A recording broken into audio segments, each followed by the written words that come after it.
Scary already. And welcome, ladies and gentlemen, to the Dirty Old Gamers. I am Scott, aka Lord Kane, and with me, as always, my partner in crime, Brian. Hello, everybody.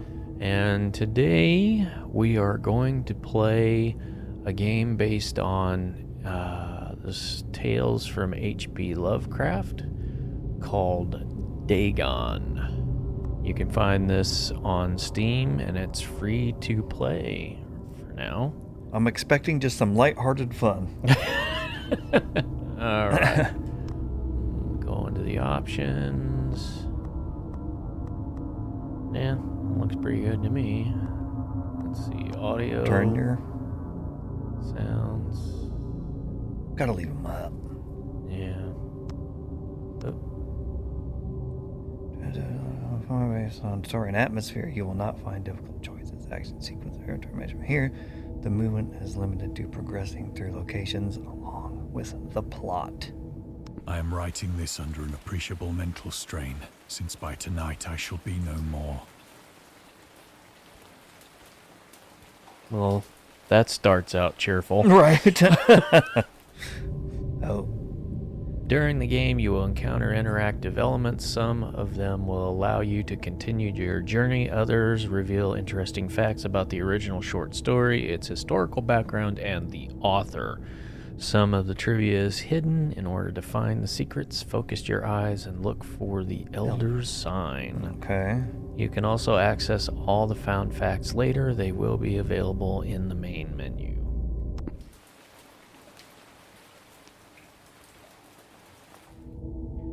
That's got to change. That's got to change. The hardest part of any game we play is just the frickin' setup of the axis. There we go. That's fine. That's fine. Cannot deal with that. I have to invert. That's better. All right. We got...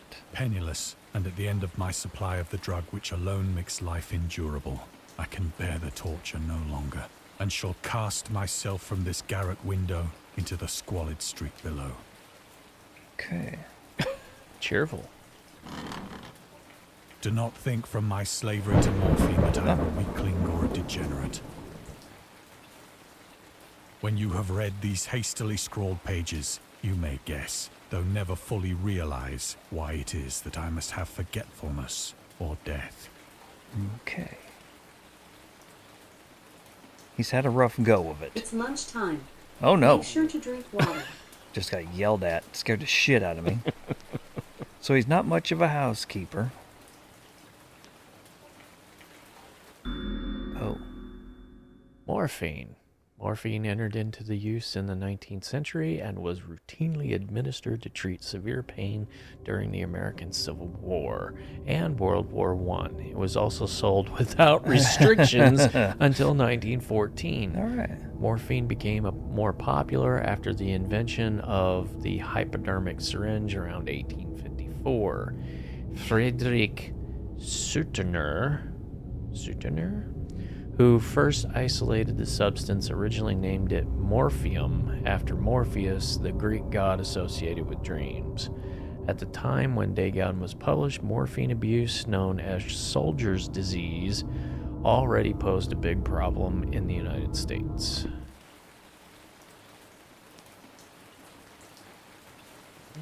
Okay. It was in one of the most open and least frequented parts of the broad Pacific that the packet of which I was supercargo fell a victim to the German sea raider.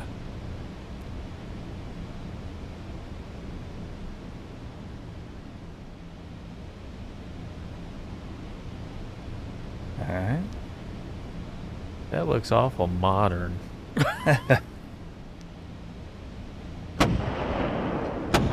Oh. They got me. The Great War was then at its very beginning, and the ocean forces of the Hun had not completely sunk to their later degradation. So that our vessel was made a legitimate prize, whilst we of her crew were treated with all the fairness and consideration due us as naval prisoners. Okay. Oh. The Huns. Hey, there's some freaking... Right. It's not racist, but nationalistic. Oh, The Huns were Central Asian nomads who established a dominion in Europe and invaded the Roman Empire in the 5th century AD. They were known as brutal, deadly warriors and masters of quick raids who also developed powerful composite bows, lassos, and early siege weapons. During World War I, the British used the word Hun as a synonym for Germans in order to emphasize their brutality. However, the term originated when the German Emperor Wilhelm II gave a speech to his troops on 27th July 1900 before they embarked to China. Should you encounter the enemy, he will be defeated. No quarter will be given, prisoners will not be taken. Whoever falls into your hands is forfeited. Just as 1,000 years ago, the Huns under their king Attila made a name for themselves, one that even today makes them seem mighty in history and legend. May the name German be affirmed by you in such a way in China that no Chinese will ever dare to look cross-eyed at a German. The refusal to take prisoners was a clear breach of the laws and customs of war adopted during the First Hague Convention of 1899.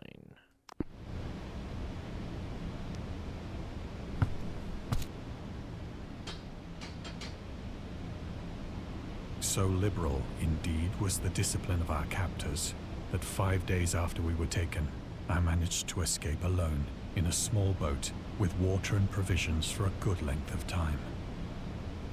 Those are provisions? Right. It's like Spam, tuna fish.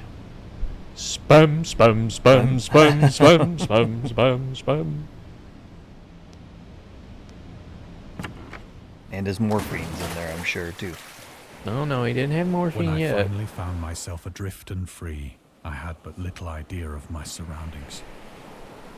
Never a competent navigator, I could only guess vaguely by the sun and stars that I was somewhat south of the equator. Of the longitude, I knew nothing, and no island or coastline was in sight. Wilson!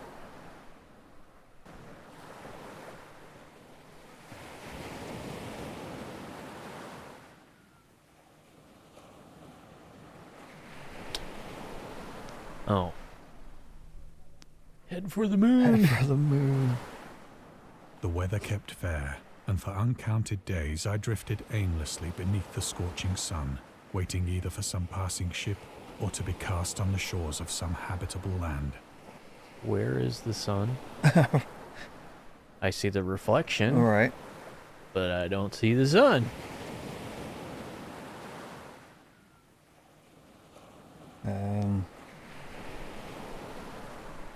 Okay. But neither ship nor land appeared, and I began to despair in my solitude upon the heaving vastness of unbroken blue. That mermaids? I don't know. The change happened whilst I slept. No shit. Its details I shall never know, for my slumber, though troubled and dream-infested, was continuous. What the fuck? All right. Dude, you This isn't a hentai. What the hell? When at last I awoke, it was to discover myself half sucked into a slimy expanse of hellish black mire, which extended about me in monotonous undulations as far as I could see, and in which my boat lay grounded some distance away. I thought that was the Though Hall one of might Justice. well imagine that my first sensation would be of wonder at so prodigious and unexpected a transformation of scenery, I was in reality more horrified than astonished. For there was in the air, and in the rotting soil, a sinister quality which chilled me to the very core. The region was putrid with the carcasses of decaying fish and of other, less describable things which I saw protruding from the nasty mud of the unending plain. Man, you gross. Yeah, it's pretty fucked up, dude. Perhaps I should not hope to convey in mere words the unutterable hideousness that can dwell in absolute silence What are and you barren doing? immensity. You're violating the ground. There was nothing within hearing, and nothing in sight, save a vast reach of black slime. Yet the very completeness of the stillness and the homogeneity of the landscape oppressed me with a nauseating fear. The sun was blazing down from a sky which seemed to me almost black in its cloudless cruelty, Nice. as though reflecting the inky marsh beneath my feet.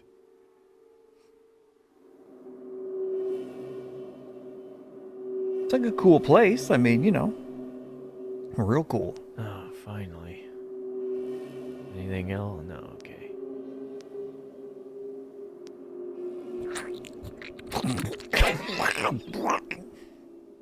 As I crawled into the stranded boat, I realized that only one theory could explain my position. Through some unprecedented volcanic upheaval, a portion of the ocean floor must have been thrown to the surface, My spam! exposing regions for which innumerable millions of years had lain hidden under unfathomable watery depths. So great was the extent of the new land which had risen beneath me that I could not detect the faintest noise of the What? surging ocean, straining my ears as I might.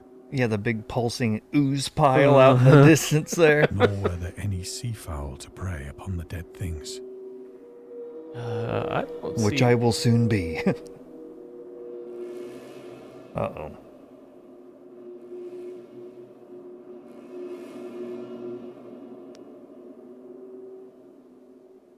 For several hours I sat thinking or brooding in the boat, which lay upon its side and afforded a slight shade as the sun moved across the heavens. As the day progressed, the ground lost some of its stickiness and seemed likely to dry sufficiently for traveling purposes in a short time. That night I slept but little, and the next day I made for myself a pack containing food and water, preparatory to an overland journey in search of the vanished sea and possible rescue. I am going to find my way away. But he's talking. What's that? Oh, that's it. On the third morning, I found the soil dry enough to walk upon with ease. The odor of the fish was maddening, but I was too much concerned with graver things to mind so slight an evil, and set out boldly for an unknown goal.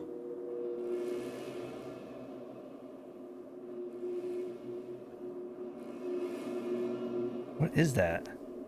What? The That? No, the big thing right at the... I think this is a squid. A giant squid Here we go. that I just stepped on. Right. Oh, All day I forged steadily westward, guided by a faraway hummock which rose higher than any other elevation on the rolling desert. interesting. Yeah. That thing on the right looked like a bug from Starship Troopers. Ooh, yuck.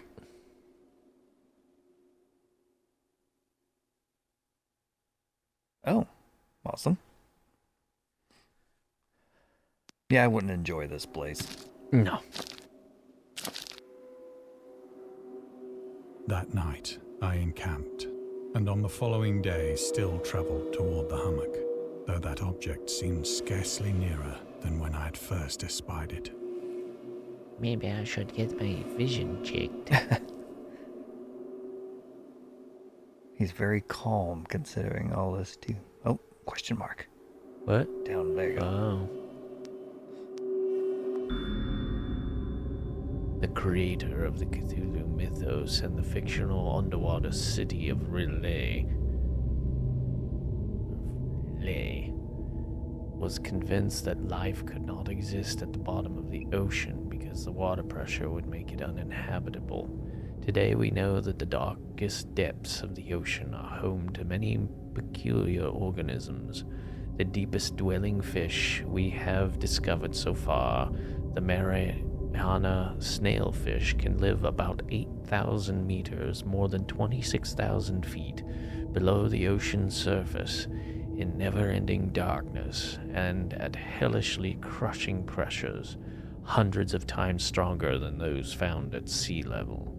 Upon glancing at the modern photos of deep-sea creatures such as the anglerfish, the fangtooth, or the viperfish, and their truly Lovecraftian characteristics, it's hard not to find some irony in this.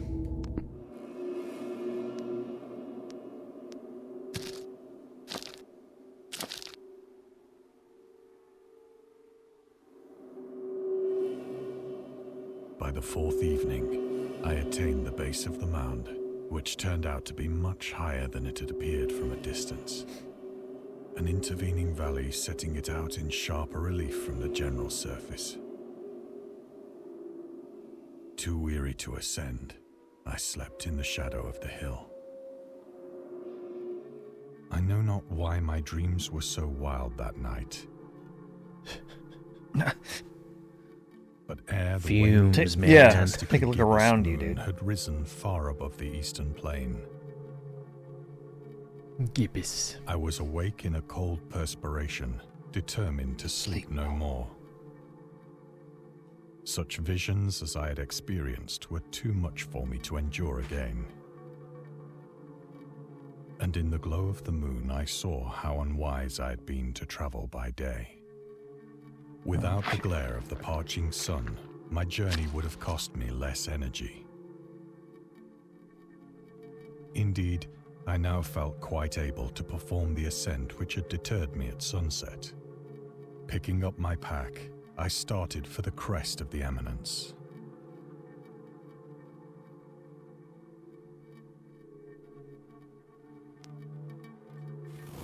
Pick it up. I have said that the unbroken monotony of the rolling plain was a source of vague horror to me. But I think my horror was greater when I gained the summit of the mound and looked down the other side into an immeasurable pit or canyon,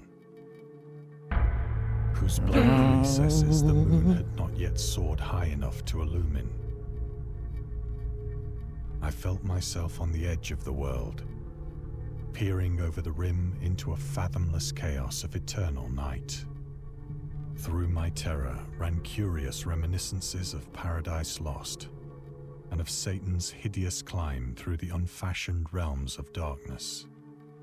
As the moon climbed higher in the sky, I began to see that the slopes of the valley were not quite so perpendicular as I had imagined.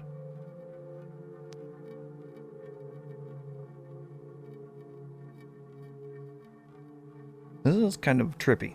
Ledges and outcroppings of rock afforded fairly easy footholds for a descent, whilst after a drop of only a few hundred feet, the declivity became very gradual.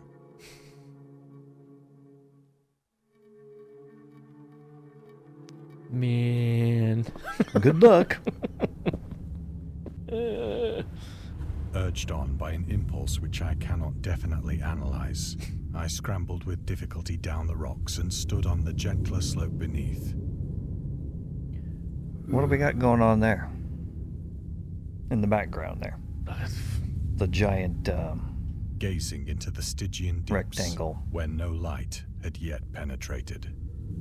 All at once, my attention was captured by a vast and singular object on the opposite slope, which rose steeply about 100 yards ahead of me.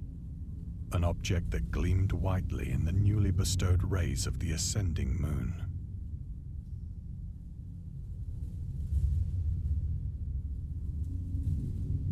No thanks. I'm going home. Wake up! Wake me up! That it was merely a gigantic piece of stone, I soon assured myself. Good idea. But I was conscious of a distinct impression that its contour and position were not altogether the work of nature. Good guess. A closer scrutiny filled me with sensations I cannot express.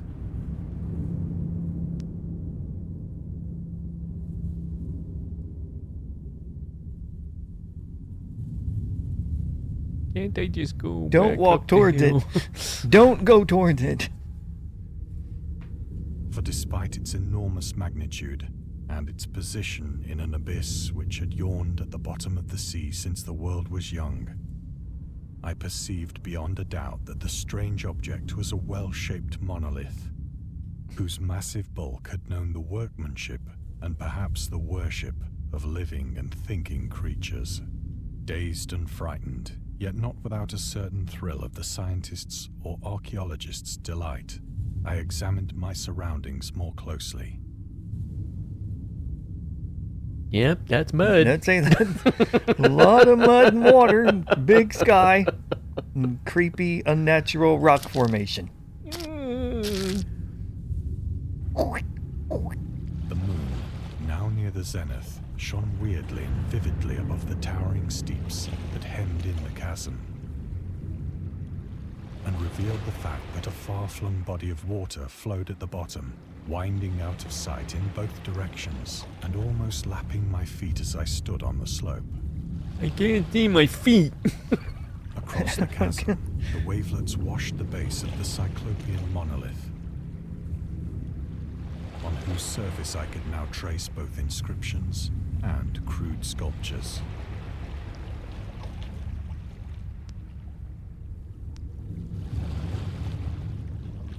Are you waiting for some sort of monster to be behind you or The something? writing was in a system of hieroglyphics unknown to me and unlike anything I'd ever seen in books, consisting for the most part of conventionalized aquatic symbols such as fishes, eels, octopi, crustaceans, mollusks, whales, and the like. Several characters obviously represented marine things which are unknown to the modern world, but whose decomposing forms I had observed on the ocean-risen plain. It was the pictorial carving, however, that did most to hold me spellbound.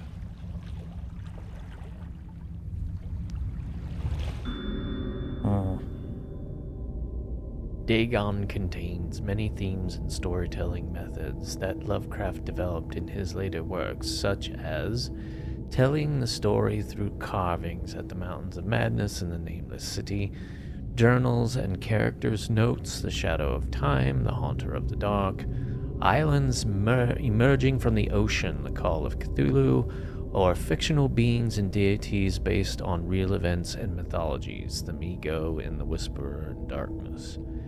It's also considered the origin of the popular Cthulhu mythos.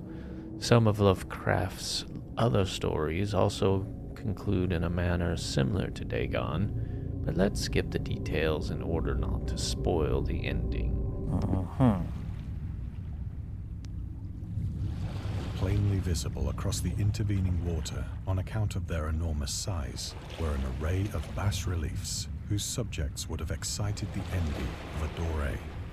I think that these things were supposed to depict men, at least a certain sort of men, though the creatures were shown disporting like fishes in the waters of some marine grotto, or paying homage at some monolithic shrine which appeared to be under the waves as well. Mermaids. Could that be what I'm looking at? Exactly. Of their faces and forms I dare not speak in detail, for the mere remembrance makes me grow faint. Pussy. Grotesque beyond the imagination of a Poe or a Bulwer. They were damnably human in general outline, despite webbed hands and feet, shockingly wide and flabby lips, They're fine. glassy, bulging eyes, and other features less pleasant to recall. That's how Racist. my wife described me that way once. Curiously enough, they seem to have been chiseled badly out of proportion with their scenic background. For one of the creatures was shown in the act of killing a whale, represented as but little larger than himself. As the I whale we saw remarked, earlier. As I say, their grotesqueness and strange size, but in a moment decided that they were merely the imaginary gods of some primitive fishing or seafaring tribe. Some tribe whose last descendant had perished eras before the first ancestor of the Piltdown or Neanderthal man was born. Oh, shit. Yes, how you doing? Awestruck at this unexpected glimpse into a past beyond the conception of the most daring anthropologist, I stood musing whilst the moon cast queer reflections on the silent channel before me. Then, suddenly, I saw it. I saw it. With only a slight churning to mark its rise to the surface, Oh, shit. it slid into view above the dark waters. Hey! Slick and loathsome, it darted like a stupendous monster of nightmares to the monolith, about which it flung its gigantic scaly arms, the while it bowed its hideous head and gave vent to certain measured sounds. Run. I think I went mad then. Okay. Of my frantic ascent of the slope and cliff, and of my delirious journey back to the stranded boat, I remember little.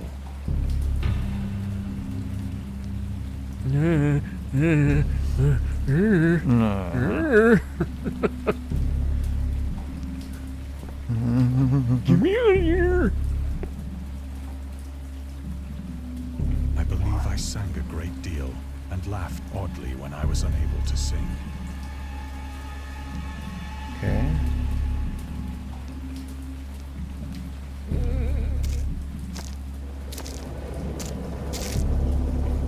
Oh shit. I have indistinct recollections of a great storm sometime after I reached the boat. At any rate, I know that I heard pearls of thunder and other tones which nature utters only in her wildest moods.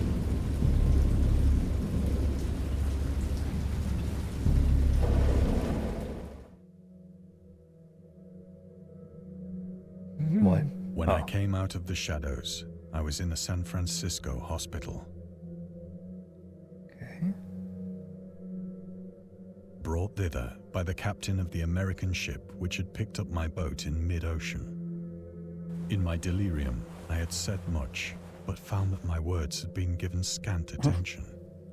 I They can't see think my you're- legs. I think you're Of mad. inland upheaval in the I think Pacific, I'm just my ahead. rescuers knew nothing. Nor did I deem it necessary to insist upon a thing which I knew they could not believe.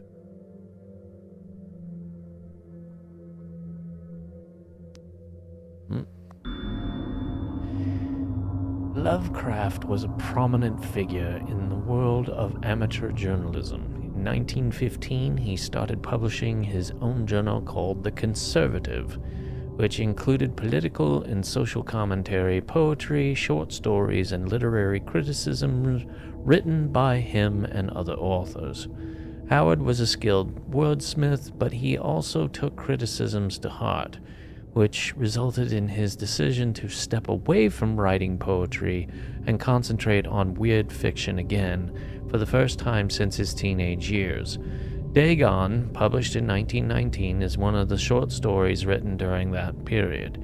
In this excerpt from The Conservative, the master of horror fiction explains his attitude towards warfare and the idea of world peace.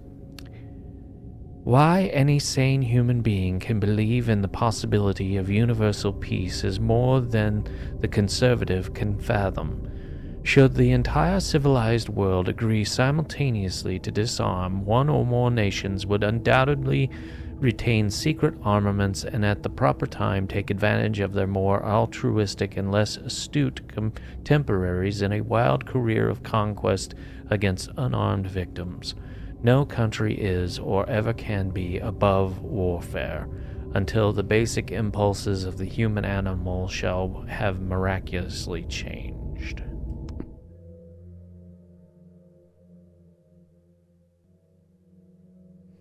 Well, roll your head out of bed and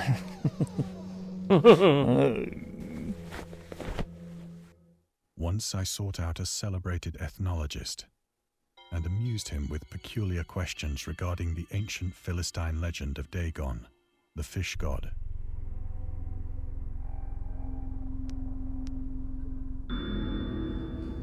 Dagon was the main deity of the Philistines, worshipped throughout the Middle East as the ancient god of fertility and crops.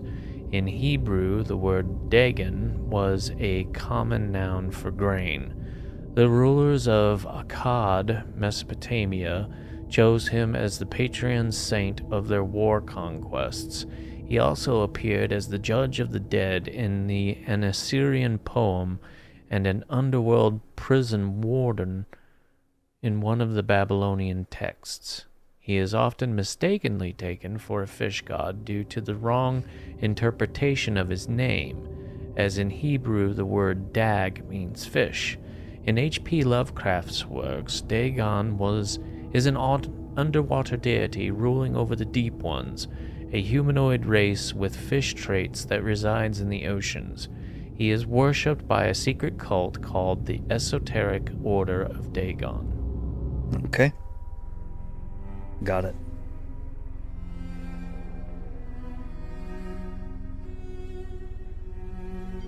I thought something was over there, but it... I did too. Oh. Okay.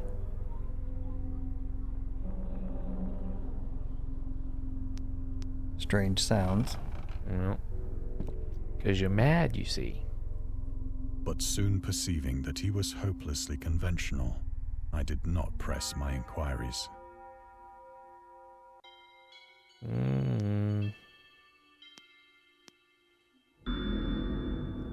August Derleth was an American writer and anthologist. He also befriended Lovecraft and published many of his works through his company Arkham House. Although he greatly contributed to the popularization of the author's works after his death, he is surrounded by numerous controversies. One of his most questionable decisions involved introducing the good versus evil doctrine. Derleth was a devout Catholic to the Cthulhu mythos, which contrasted with Lovecraft's view of the world and his approach to cosmic horror. As a result, the author's works are often misunderstood and misrepresented in today's culture. It is also worth noting that Lovecraft was never really interested in creating a mythology, and the term Cthulhu mythos was coined by Derleth after the author left the mortal plane.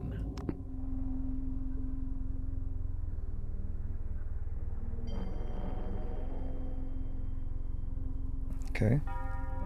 There's that damn bell again.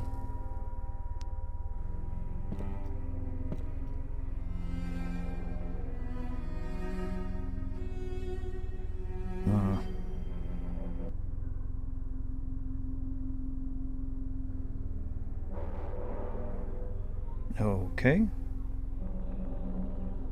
Well. Are you leaving? I guess.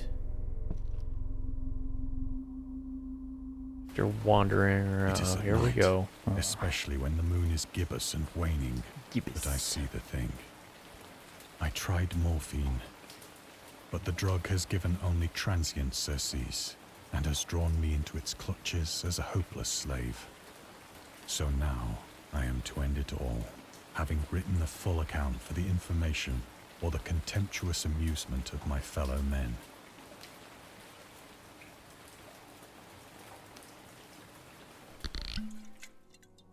Often, I ask myself if it could not all have been a pure phantasm, a mere freak of fever as I lay sun-stricken and raving in the open boat after my escape from the German man-of-war.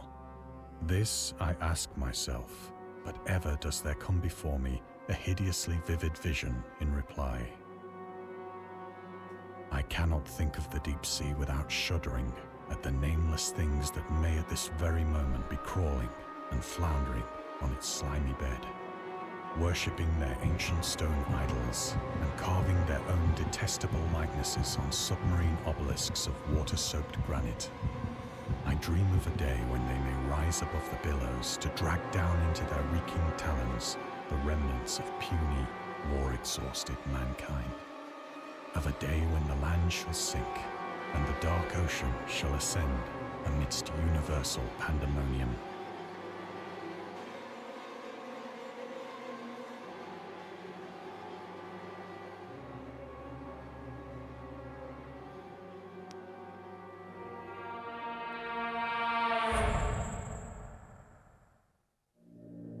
The end is near. Oh shit.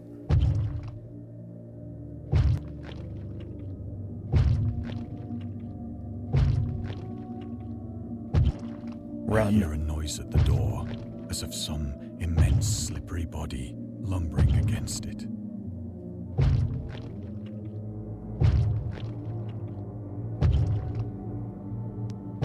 Oh yeah. It shall not find me. Yeah, go open the door. Oh shit. It found you. God, that hand!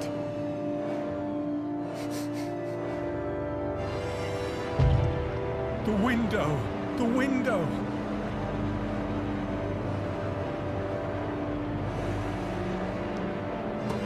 Get the fuck. Oh shit.